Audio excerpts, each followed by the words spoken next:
নমস্কার, আমি জ্যোতিষী শ্রী গৌর ভট্টাচার্য। হ্যাঁ, থাম্বনেলটা ঠিকই পড়েছেন যে তুলা রাশির জাতক বা জাতিকাদের জন্য এই জুন মাসের শেষ 9 দিনে এই 6টা ঘটনা ঘটবেই ঘটবে। এই লাস্ট যে 9টা দিন জুন মাসের, এই জুন মাসে তুলা রাশির জন্য একটা কিন্তু অন্য রকমের আবেগ বা অন্য রকমের অনুভূতি কিন্তু কাজ করবে।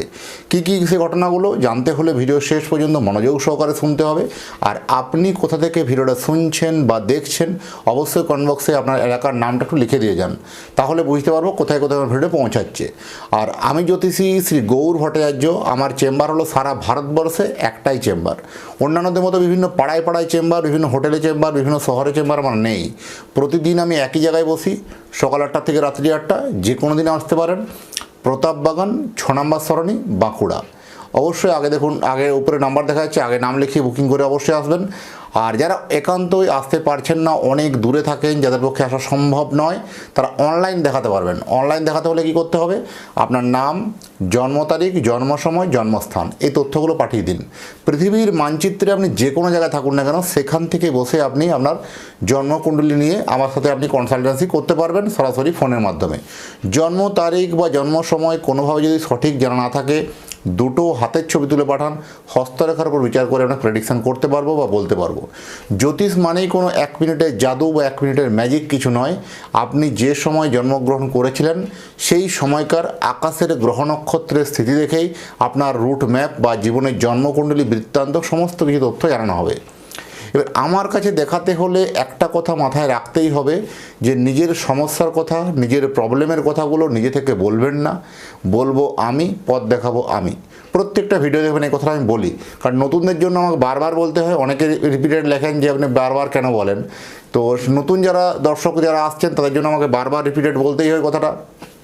কারণ আপনার জন্ম তারিখ, জন্ম সময়, জন্মস্থান দিয়েছেন, ব্যাস এনাফ। এবার থেমে যান, আগে আমাকে বলতে দিন।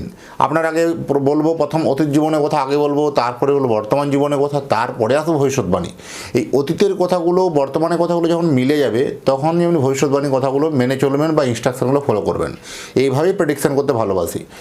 দীর্ঘ 2010 সাল থেকে একই প্রফেশনে যুক্ত আছি। 16 বছর অতিক্রান্ত হতে চললো। আর বহু লাখো লাখো মানুষ আমার প্রেডিকশানে একটা ভালো সাকসেস, সফলতা পেয়েছে। সেটা আপনারা গুগলে গিয়ে সার্চ করুন, সেখানে অনেক তথ্য আপনারা জানতে পারবেন। গুগলে গিয়ে লিখুন অ্যাস্ট্রোলজার গৌর ভট্টাচার্য, সেখানে তো আমার সম্বন্ধে আরও কিছু জানতে পারবেন। যাই হোক, প্রথম যে আলোচনাটা আসবো, তুলা রাশির জাতক বা জাতিকাদের জন্য এই রাশির অধিপতি শুক্র সে দশমস্ত হয়েছে, এবং দশমস্ত কার সাথে হয়েছে? তুঙ্গস্থ বৃহস্পতির সঙ্গে। দেখুন, একটা জিনিস মাথায় রাখতে হবে, বা যদি কোনো দেখুন সাধারণ মানের ছেলে বা একটু সাধারণ মানের ব্যক্তি বা ছোট মানে মিডিয়াম ফিনান্সিয়ালি জায়গা ব্যক্তি যদি উচ্চ ব্যক্তির সঙ্গে মেলামেশা করে, কিছুটা সে যখন উচ্চ পর্যায়ে তার চিন্তাভাবনা, উচ্চ পর্যায়ে তার মানসিকতা এটা পৌঁছায়, এটা ধ্রুব সত্য কথা, এটা আপনি জানেন। ঠিক অনুরূপভাবে এই দশমস্ত যে শুক্র, আপনার শুক্র দশমস্ত দশম ঘরে হয়েছে, সেটা উচ্চস্থ বৃহস্পতির সঙ্গে। অনেকেই বৃহস্পতি শুক্রটাকে একসঙ্গে খারাপ বলে। বৃহস্পতি শুক্রের একসঙ্গে থাকারও অনেক মাহাত্ম্য আছে। প্রত্যেকটা পয়েন্ট আমি বলবো আমি। কারণ এই বৃহস্পতি শুক্র আপনার একটা নেগেটিভ দিক হচ্ছে খরচাটা বাড়াবে।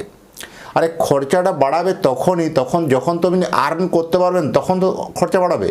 কারণ আপনার যদি আয় না থাকে, আপনার তো ব্যয় হবে না বা খরচা করতে পারবেন না।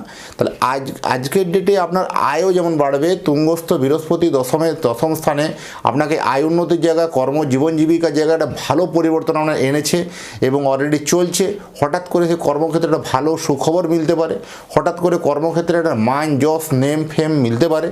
হঠাৎ করে দেখবেন কর্মক্ষেত্রে বেশ কিছুদিন থেকে আপনার একটা গোলযোগ চলছিল, বা বিভিন্নভাবে আপনার কিছু গুপ্ত শত্রুতা, আপনাকে বদনাম করার চেষ্টা করা, বা বিভিন্নভাবে সিন ক্রিয়েট করার চেষ্টা করা, বা আপনি ছোটোখাটো ভুল করেছেন, সেই ভুলটা বড় আকারে দেখিয়ে আপনার কোনোভাবে একটা দমিয়ে রাখার চেষ্টা হচ্ছিল। সেই যে ষড়যন্ত্র বা সেই যে তদন্ত, ষড়যন্ত্রই বলুন আর যে কোনো যন্ত্রই বলুন না কেন, এই ষড়যন্ত্রটা কিন্তু আপনার এগেনস্টে সেভাবে কাজ করতে পারবে না। কারণ আপনার চোখে সেই রকম ঘটনাগুলো ধরা দেবে, বা এদের জন্য আপনি ক্ষতিগ্রস্ত হচ্ছিলেন, এদের জন্য আপনি দিন দিন লুজার হচ্ছিলেন বা দিন দিন মানজস হারিয়ে ফেলছেন, এগুলো আপনার জন্য একটা কিন্তু অত্যন্ত ইফেক্টেড মনে হবে। তবে একটা জিনিস খুব ভালো হবে, ফিনান্সিয়াল জায়গা গ্রোথ যথেষ্ট ভালো হবে, খরচের জায়গাটা একটু নিয়ন্ত্রণ করে নেওয়াটাই ভালো হবে।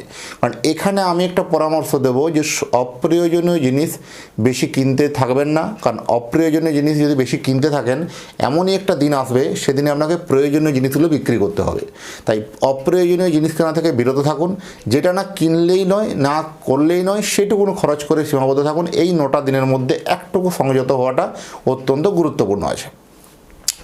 বিভিন্ন যারা প্রপার্টি সংক্রান্ত কোনো লেনদেন বা হঠাৎ করে কোনো প্রপার্টি নিয়ে কোনো রকম ড্রিল, যারা ধরুন কেনাবেচা করেন তাদের জন্য তো অত্যন্ত শুভ সময়। যারা বিভিন্ন প্রপার্টি কোনো কেনাবেচা করেন, হঠাৎ করে কোনো বড় ড্রিল ফাইনাল হতে পারে, বড় ভালো ক্লায়েন্ট মিলতে পারে, আপনার কাছে ভালো অপরচুনিটি আসবে।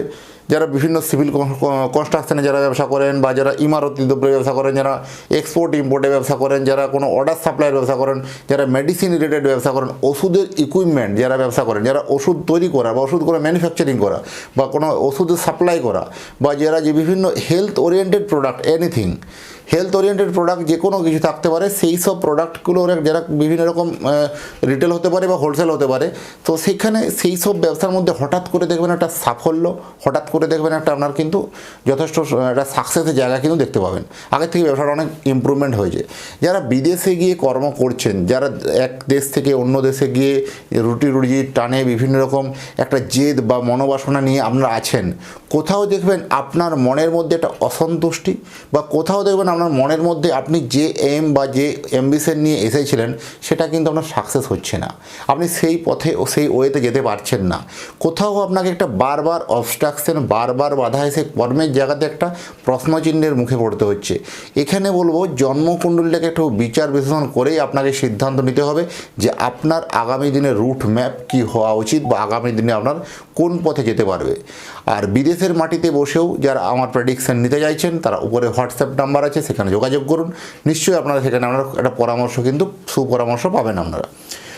গুপ্ত শত্রুতা যে আপনার এতদিন থেকে যারা ছিল তাদেরকে কিন্তু অত্যন্ত হারিয়ে আপনি কিন্তু জিত অবশ্যই আপনার হবে, কারণ শত্রুরা আপনার সেভাবে কিন্তু ক্ষতি করতে পারবে না। পারিবারিক ভ্রমণ কিন্তু হওয়ার সম্ভাবনা অত্যন্ত বেশি, তো ভ্রমণকালীন একটু সাবধানতা অবলম্বন করতে হবে। বিশেষ করে একটু পেপার রিলেটেড যে কমপ্লিকেশানগুলো আছে সেগুলো একটু সাবধানতা অবলম্বন করা উচিত অবশ্যই।